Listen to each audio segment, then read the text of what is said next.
তো দেখো না, ক্লাস শুরু করার আগে কিছু কথা আগে বলি।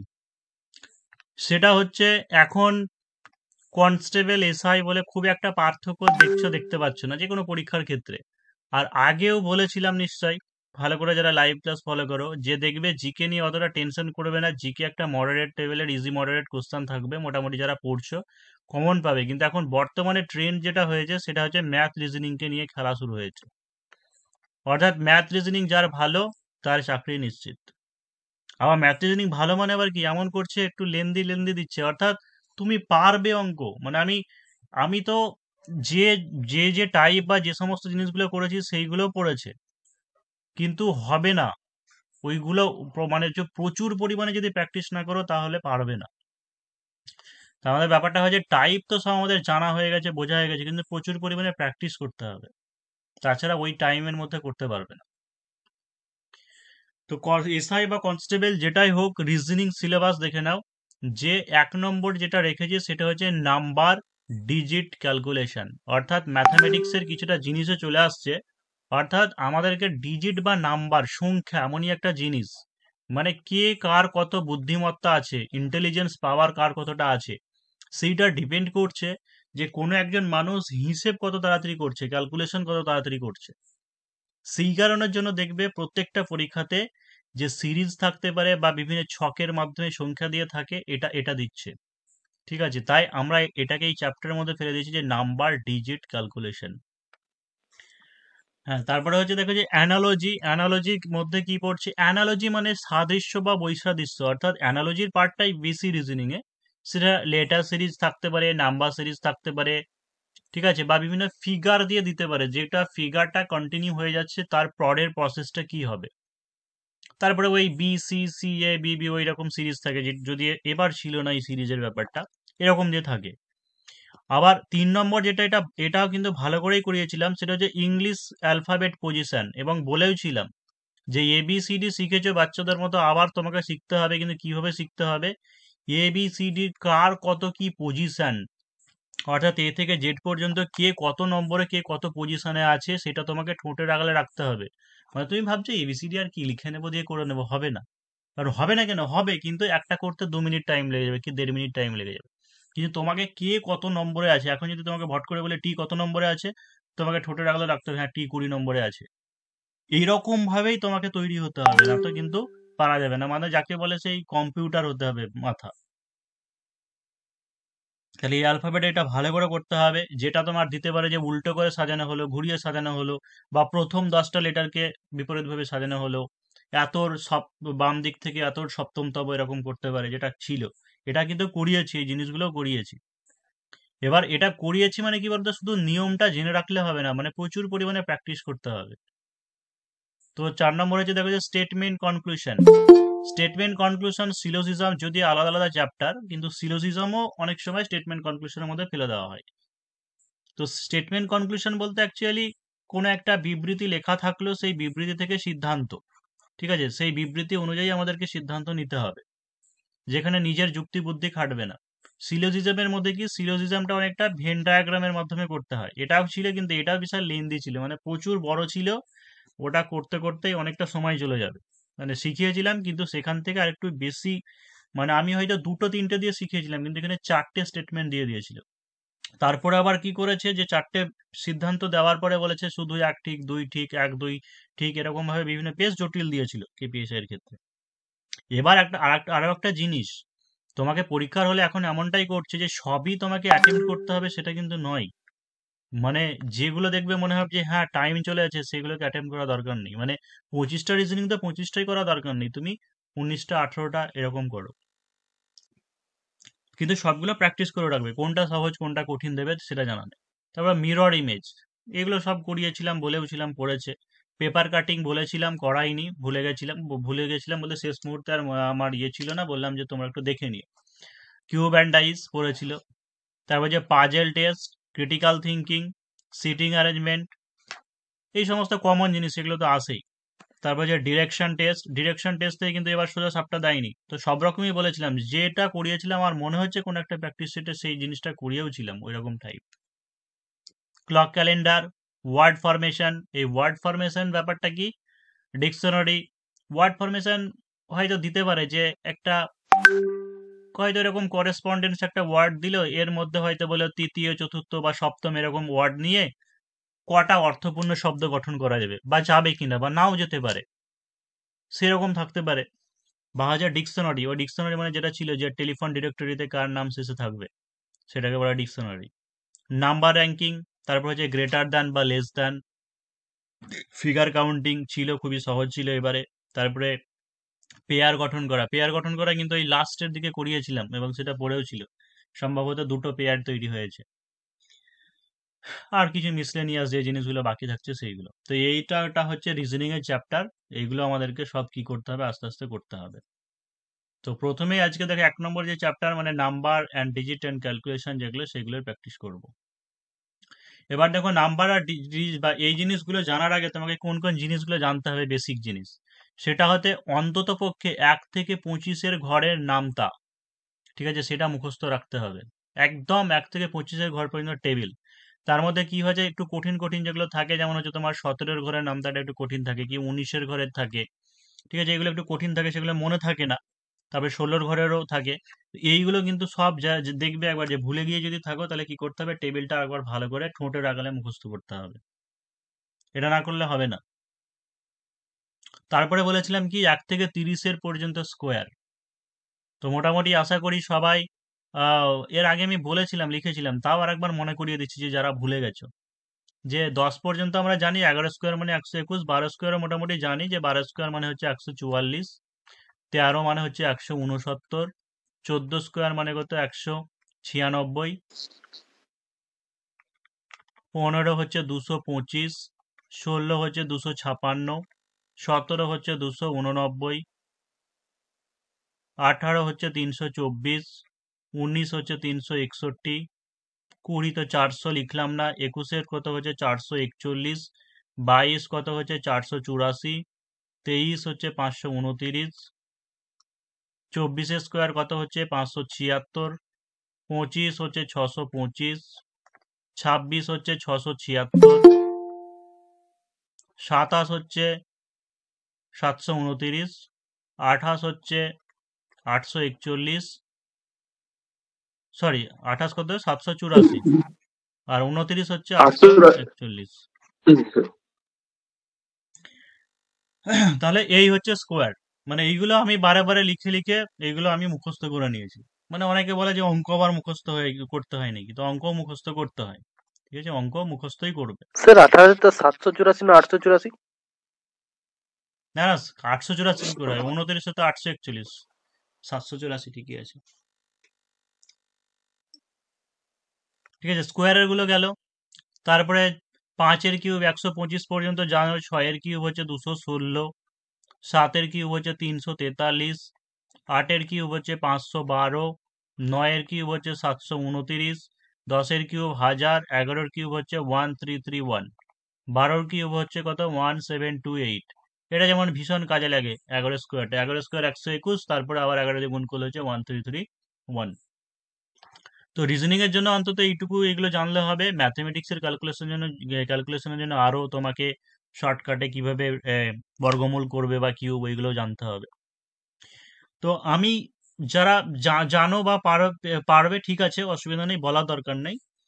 আমি তো একটু আস্তে আস্তেই করাচ্ছি, কারণ এখানে কিছু নতুন ক্যান্ডিডেট আছে বা হচ্ছে কনস্টেবলের ক্যান্ডিডেট আছে, সেই কারণের জন্য বেসিক মানে আমি জানছি যে সবাই জানো না, সেইভাবে প্রথম থেকে ধীরে ধীরেই বলবো, কারণ এত তাড়াহুড়োর কিছু নেই। কারণ সবে মাত্র জাস্ট কেপিএসআই প্রিলি হলো, যারা হলো তাদের তো ভালো কথা, যারা হয়নি তোমরা নিশ্চয়ই নেক্সটটার জন্য ট্রাই করবে। তো সেই জন্য ধীরে ধীরেই বলবো। তাহলে এই যে ছকের ব্যাপারটা, এরকম ধরনের কিছু কোশ্চেন আসছে বা হচ্ছে আসবে, এটুকু ধরে রাখো, এরকম ভাবে আসবে। তাহলে প্রথম যে টেবিলটাতে আমরা কি দেখছি, 1, এখান থেকে যদি শুরু করি, তারপরে দেখছি 27, তারপরে 125, তারপরে হচ্ছে 343, পরেরটা আছে দেখো যে 8, 64, 216, 512। তাহলে কেন বললাম স্কোয়ার বা কিউব মুখস্থ করা, সেটা বুঝলে তো? এই যে এক্ষুনি যেগুলো বললাম, যে 1 মানেটা কত 1-এর কিউব, 27 মানেটা কত হচ্ছে 3-এর কিউব, 125 মানে কত 5-এর কিউব, তারপরে কত হচ্ছে 7-এর কিউব। তাহলে কি হলো, এখানে সবগুলোই ঘন হলো কিন্তু 1357। তেমনি একইভাবে এখানে 8 মানে কি 2-এর কিউব, 64 মানে কি 4 এর কিউব, 216 মানে কি 6 এর কিউব, 512 মানে কি 8 এর কিউব, তাহলে 2 4 6 8 হলো। আবার এখান থেকে কি হচ্ছে, এটা 3 এর কিউব, এটা কত হচ্ছে 5 এর কিউব, এটা হচ্ছে 7 এর কিউব, তাহলে অবভিয়াসলি কি হচ্ছে +2 করে তার কিউব হচ্ছে। তার মানে তারপরেটা কি হবে 9, 9 এর কিউব হবে, তাহলে 9 এর কিউব কত, 9 9 81, 729। এরপরেও যদি কোনো ক্যান্ডিডেটের মানে অসুবিধা থাকে, বিশেষ করে যারা কনস্টেবলের ক্যান্ডিডেট হচ্ছে নতুন, যদি মনে হয় যে না অসুবিধা হচ্ছে বুঝতে, তাহলে বলবে, ঠিক আছে। নেক্সট পরে যে ছবিটা দেওয়া আছে দেখো, এখানে উপরে 9 দেওয়া আছে, নিচে একটা ঘরে 56 দেওয়া আছে, একটা ঘরে 25 দেওয়া আছে, উপর একটা ঘরে 8 দেওয়া আছে, নিচে একটা 20 দেওয়া আছে, 44 দেওয়া আছে, এখানে জিজ্ঞাসা চিহ্ন দেওয়া আছে, এখানে 10 দেওয়া আছে, এখানে 26 দেওয়া আছে। তাহলে এই জিজ্ঞাসা চিহ্নের ঘরে কি বসবে? তাহলে একটা জিনিস কি করব, যখন দেখছি আমাদের বাম দিকে লেফট বা রাইট সাইডে মোটামুটি 56 25 একটু বড় বড় সংখ্যা দেওয়া আছে, তো এখান থেকে নিশ্চয় আমরা বিয়োগ যদি করি, বিয়োগ করলে উপরের সংখ্যাটা নিশ্চয় আসবে না। আবার যোগ যদি করি তাহলে কি হচ্ছে, যোগ করলে অনেক বেশি হবে। আমরা কি কি ভাবে চেষ্টা করব, এক হচ্ছে এই ডিজিটগুলোকে বা এই ডিজিটগুলোকে বিভিন্নভাবে একটার সঙ্গে একটা যোগ করে দেখব, বিয়োগ করে দেখব, একটা কম্বিনেশন করার আনার চেষ্টা করব। কিন্তু যখনই তুমি বেশি বেশি করে প্র্যাকটিস করবে বা হচ্ছে স্কোয়ার গুলো কিউব গুলো জানবে, তখনই অটোমেটিক তোমার মাথায় দেখবে খেলে খেলে যাবে, মানে সংখ্যাগুলো দেখেই চিনতে পারবে। সেটা কি, এটার ক্ষেত্রে কি করা হয়েছে, 56 প্লাস হচ্ছে 25, মানে এই দুটোকে যোগ করো, এই যোগ যোগ করলে কত হয়েছে 81, তাহলে 81 এর রুট ওভার কত হয়, 9 হয়। এটা করা আছে, এটা হয়তো নাও হতে পারে, কিন্তু পরেরটা আমরা চেক করে দেখবো। পরেরটা চেক করলে কি হচ্ছে দেখো, যে 20 প্লাস হচ্ছে 44 মানে হচ্ছে 64, এর কত হয় বর্গমূল 8 হয়। তাহলে হলো, তাহলে অবভিয়াসলি এই নিয়মটাই খাটছে। তাহলে এখানে কি হচ্ছে 10 আর 26 যোগ করলে কত হচ্ছে 36, তাহলে 36 এর বর্গমূল হচ্ছে 6। হ্যাঁ, তাহলে 4 কি আছে দেখো, যে 56, তারপর এখানে 65 78, মানে স্ক্যান করে নাও যে কোনখানে কত নম্বর দেওয়া আছে। তাহলে তো দেখেই দেখেই বোঝা যাচ্ছে, দেখো যে উপরে 56 56 আছে, এখানে 12 আছে, তাহলে 56 থেকে 12 যদি বিয়োগ করো তাহলে কি হচ্ছে 44 হচ্ছে, তাই তো? উপরে এই সংখ্যাটাকে আর নিচের সংখ্যাটাকে বিয়োগ করা হচ্ছে। আমরা আমাদের এই মাঝে যে ফাঁকা জায়গাটা আছে সেখানে কত সংখ্যা বসবে সেটা জানতে চেয়েছে। তাহলে পরেরটা একবার চেক করে নাও, এই সাইডে 78, 78 থেকে 30 বাদ দিলে 48, হ্যাঁ, তাহলে ওই নিয়মেই হচ্ছে। তার মানে এখানে কি, তার মানে 65 থেকে 14 বাদ দিলে যেটা হয় সেটাই। তাহলে 65 থেকে 14 বাদ দিলে হচ্ছে 51। এটা কি দেওয়া আছে 4 8 তারপরে 20, বা নিচে যদি বলো 4 9 6 দেওয়া আছে, তারপরে এইভাবে দেওয়া আছে। এটা কত বললে, 6এরটা 18 স্যার। স্যার 5-এরটা দেখান, 5-এরটা তো বুঝতেই পারছি না। 5-এরটা করাইনি, মানে করিনি এখন, আগে এটা করাচ্ছি, এটা করিয়ে নি।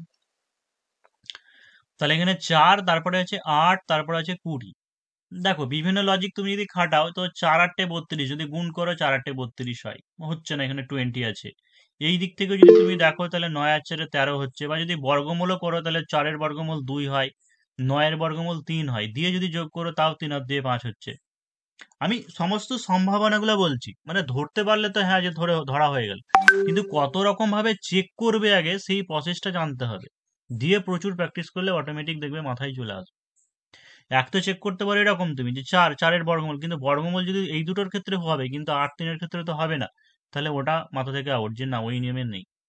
যদি তুমি যোগ করো তাহলে 9 4 13 6 19, যদি এখানে যোগ করো 8 3 11 6 17, 15 20 হচ্ছে 35, 17 দিয়ে 19 না অনেকটা বেশি হয়ে যাচ্ছে, হবে না। তাহলে আর একটা নিয়ম যেটা হতে পারে সেটা কি হচ্ছে, যে প্রথমে 4 দেওয়া আছে যোগ এই 8 নম্বর যেটা দেওয়া আছে 8-এর ডবল করে দাও, বা হচ্ছে 8-কে 2 দিয়ে গুণ করো, তাহলে 8 দুগুণে 16, 16 যোগ 4 মানে হচ্ছে 20। এখানেও তাই, দেখো এখানে কি হচ্ছে যে 9 প্লাস 3 ইন্টু 2 মানে হচ্ছে 15। তাহলে এটা দেখি আমরা কত হচ্ছে, 6 যোগ 6 গুণিত 2 মানে হচ্ছে 18। স্যার আর একটা নিয়মে যেটা করেছি, 4 স্যার 4 আসছে 32, 32 থেকে যদি 12 বাদ দিই 20 হচ্ছে। তার মানে 6 6 36 থেকে যদি 12 বাদ দিই 24 হবে না। না, ওটা আবার কি? দেখো তারপরে কি আছে যে এখানে চিত্রটা ভালো করে দেখো, এখানে একটা স্কোয়ার দেওয়া আছে, দিয়ে এগুলো বৃত্তগুলোর সব সাইজ একই। হ্যাঁ, পেনে এঁকেছি বলে ছোট বড় হয়েছে, মানে বৃত্তগুলোর এখানে সব সাইজ একই হবে। তো বলছে প্রতিটি বৃত্তের ব্যাস হচ্ছে ডি, তাহলে বর্গক্ষেত্রের ক্ষেত্রফল কত হবে? এখানে অপশন দিইনি কোনোটা, তো কি হবে? সেটা স্যার 9 90 স্কোয়ার হবে। হ্যাঁ, ব্যাস বলে দিয়েছি, তার মানে এইটার হচ্ছে ডি, পরেরটারও হচ্ছে ডি, পরেরটারও ডি, তাহলে D plus D plus D মানে কি? 3D। 3D। তাহলে হ্যাঁ, 3D আবার মানে, এখানে হ্যাঁ 3D মানেই কি হচ্ছে? বর্গক্ষেত্রের বাহুর দৈর্ঘ্য। তাহলে বর্গক্ষেত্রের বাহু মানে কি? 3D স্কোয়ার মানে হচ্ছে 9D স্কোয়ার। আচ্ছা, নাম্বার 7 একটু হয়তো কঠিন হতে পারে। দেখো যে এখানে 19 দেওয়া আছে, এখানে 8 দেওয়া আছে, ভিতরে 912 আছে, এখানে বাইরে, অর্থাৎ তিনটে ত্রিভুজের বাহুগুলোর মান দিয়ে দেওয়া আছে। মান বলবো না ঠিক, একদিকে 19, 8, নিচে 16, দিয়ে ভেতরে দেওয়া আছে 912, এখানে 21 আছে, 7 আছে, নিচে 14 আছে, দিয়ে ভিতরে দেওয়া আছে 882, তারপরে 24 আছে, 6 আছে, নিচে 12 আছে, জিজ্ঞাসা চিহ্ন। হ্যাঁ দেখো একটু জটিল আছে তাও ভাবতে গেলে, মানে এটা থেকে যদি ট্রাই করে দেখো কি হচ্ছে, 19 গণিত আর এই দুটো বাহুকে যদি যোগ করো মানে 8 আর 16, এই দুটোকে যোগ করো মানে 8 আর 16 যোগ করো, দিয়ে তার সঙ্গে এটাকে আবার 2 দিয়ে গুণ করো, মানে আর 16 8 হচ্ছে 24, 24 দুগুণ হচ্ছে 48, 48কে 19 দিয়ে যদি গুণ করো তাহলে হচ্ছে 912। মানে বেশ জটিল, এগুলো আগে থেকে না করলে পরীক্ষার সময় মনে পড়বে না। আবার যে 7 আছে আর এখানে 14 আছে, 14 আর সাথে হচ্ছে 21, তাই তো? কি করবে? 21 গণিত 21 দুগুণে 42, গুণ করে দেখো হবে 882। তাহলে এখানে হচ্ছে 12, 24 গণিত 12 হচ্ছে 18, 18 দুগুণ হচ্ছে 36, তাহলে 36 আর 24 গুণ করো, 4 6 24, 4 3 4 12 14, 6 দুগুণে 12 2, 3 দুগুণে 6 কে 7, মানে হচ্ছে 864। মানে বুঝলে তো যে লেফট সাইডে এই যে বাহুটা আছে সেইটাকে বাকি যে দুটো বাহু আছে সেই দুটোকে যোগ করে 2 দিয়ে গুণ করতে হবে, দিয়ে আবার এটার সঙ্গে গুণ করতে হবে। আর যেটা নিয়ম বলেছে খারাপ কিছু বলেনি, 19 দিয়ে এটাকে যদি ডিভাইড করো তাহলে হচ্ছে, হ্যাঁ সবগুলোই বিভাজ্য হয়ে যাবে, মানে 19 দিয়ে 912 করে যাচ্ছে, 8 দিয়েও যাচ্ছে, 16 দিয়েও যাচ্ছে। তো এইখানে এমন একটা যে সংখ্যাটা যে 24 দিয়েও যাবে, 6 দিয়েও যাবে, 12 দিয়েও যাবে, এটা যদি তাড়াতাড়ি করতে পারো তাহলে হবে।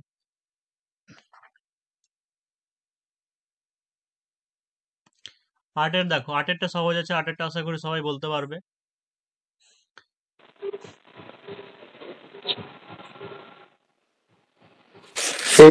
আরেকটা স্যার সি হ্যাঁ, হয়েছে। 8 হবে। স্যার 8 হবে গুণ হয়ে তির্যক যাচ্ছে। ভাবে যদি দেখি আমরা, দেখো 3 তিরিখে মানে 3 স্কোয়ার 9, এটা হচ্ছে 6 স্কোয়ার, 6 6 36, এটা হচ্ছে 4 স্কোয়ার, 4 4 16, তাহলে এটা 8 স্কোয়ার মানে হচ্ছে 8 8 64, 8। তারপরে দেখো আছে এখানে 49, 9 নম্বর, 164, 9 মানে চিত্র দেখতে পাচ্ছ। তাহলে এইখানে একটা জিনিস দেখো, আর 17 হবে স্যার। হুম, এখানে দেখো সবই সংখ্যা, সব সংখ্যাগুলোই কি আছে? সবই দেখো স্কোয়ার, বর্গ আছে। তাহলে বর্গ হলে সেই ক্ষেত্রে আমরা একটা জিনিস বর্গমূল করে কিছু একটা কম্বিনেশন আনার চেষ্টা করব। তাহলে 49 এর বর্গমূল কত হয়? 7। 9 এর বর্গমূল কত হয়? 3। 81 বর্গমূল কত হয়? 9। এই দুটোকে সবগুলোকে যোগ করে 7 আর 3 10 আর 3 19 হলো। আমরা পরেরটাই দেখি, 64 বর্গমূল 8, 4 এর বর্গমূল 2, 25 বর্গমূল 5, 8 আর 2 10 আর 5 15। তাহলে একইভাবে কি হবে? 100 বর্গমূল হচ্ছে 10, 36 বর্গমূল হচ্ছে 6, 1 এর বর্গমূল 1, তাহলে 10 6 16 1 17।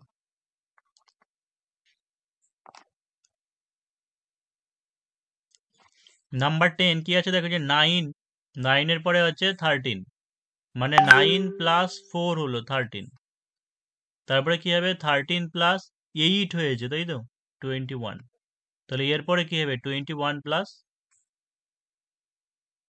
4, 4 এর 16 ডবল হয়েছে 8, তাহলে 8 এর ডবল 16 হবে। তাহলে হয়েছে, হ্যাঁ তুমি যদি 12 দেখতে পারো, যদি 12 যদি হয় তাহলে সেক্ষেত্রে 33 অপশানে নেই, তার মানে সেই নিয়মে হয়নি, অর্থাৎ 4, 4 এর ডবল 8, 8 এর ডবল 16, 37। অর্থাৎ এর পরেরটা যদি হয় 37 প্লাস কি হবে?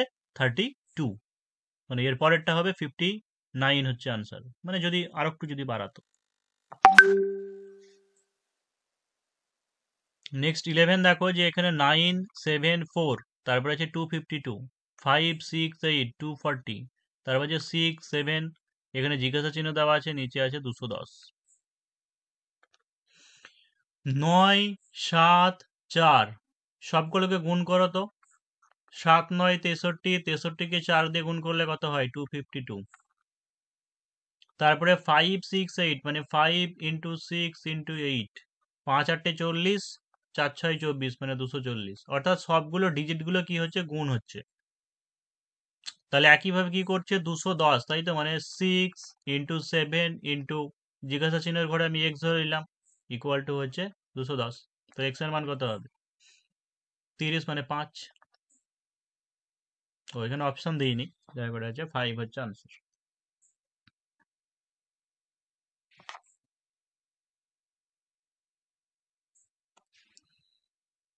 তারপর দেখো 4 10 6 12 96 48 16 152 কত হবে?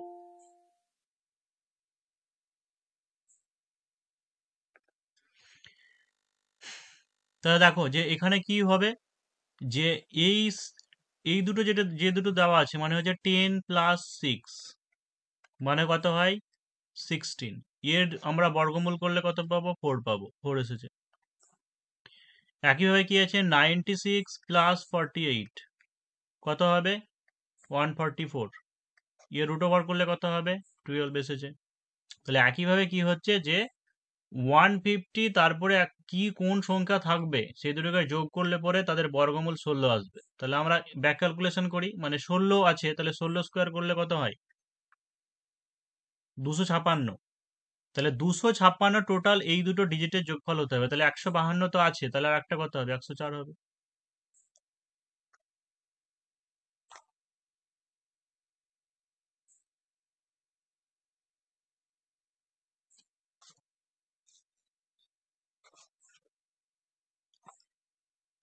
তারপর নাম্বার 1 দেখো, অনেক ক্ষেত্রে ওই যেগুলো বললাম স্কোয়ার কিউব গুলো ভালো করে মুখস্থ করবে। 4 আছে, 3 আছে, এখানে 144 দেওয়া আছে।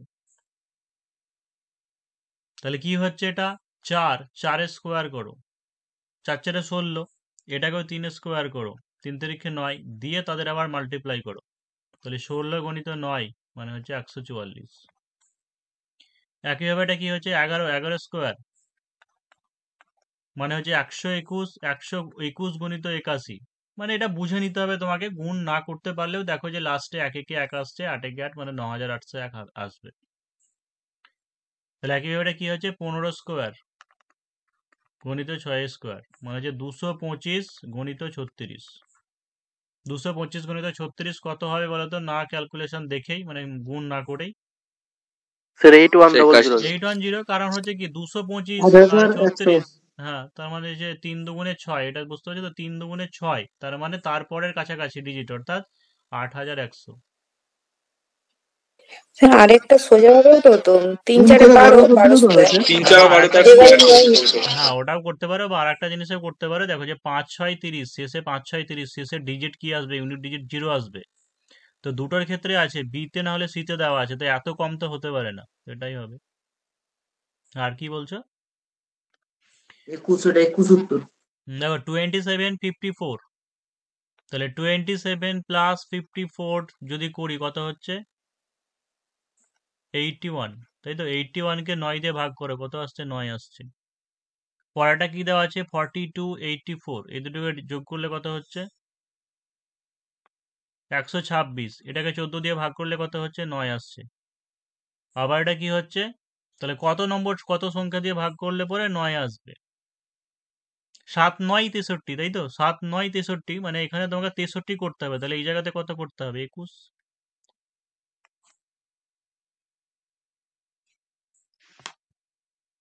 পঞ্চাশ পরেরটা।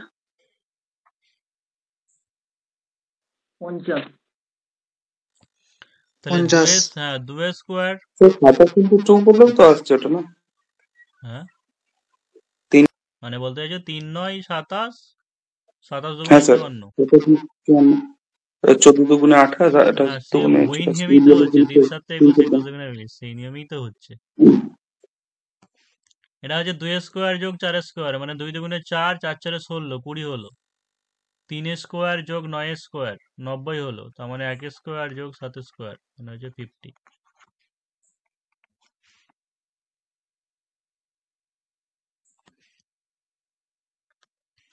দেখো কি হয়েছে, 4 গণিত 2 বিয়োগ 1 মানে 7, তাই তো?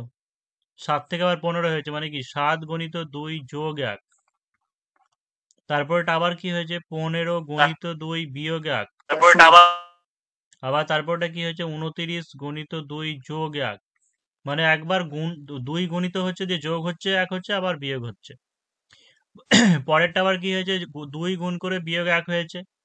আবার এটা কি করে আবার যোগ হয়েছে, তার মানে পরেরটা কি হবে, আবার বিয়োগ হবে। তাহলে 235 গণিত 2 বিয়োগ 1 হবে।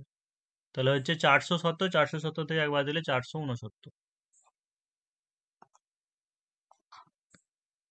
পাঁচেরটা আশা করি পারবে, একটু আগে এরকমই একটা অঙ্ক করালাম।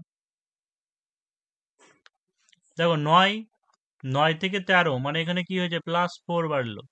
আবার কি হয়েছে, 13 থেকে 22, মানে কি হয়েছে, +9 হয়েছে।